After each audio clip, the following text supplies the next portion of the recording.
Hello guys, ये देखो कितने सारे बंदर हैं यहाँ पे। अभी सब लाइन टू लाइन जा रहे हैं, एक दूसरे को मेरे को देख के भगोर रहे हैं।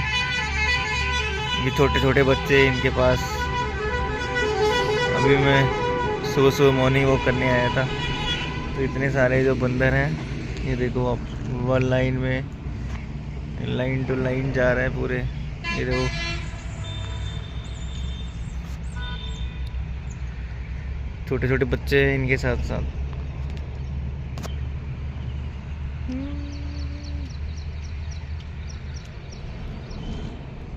ये पूरे वहां जाके इकट्ठा हो रहे हैं एक जगह,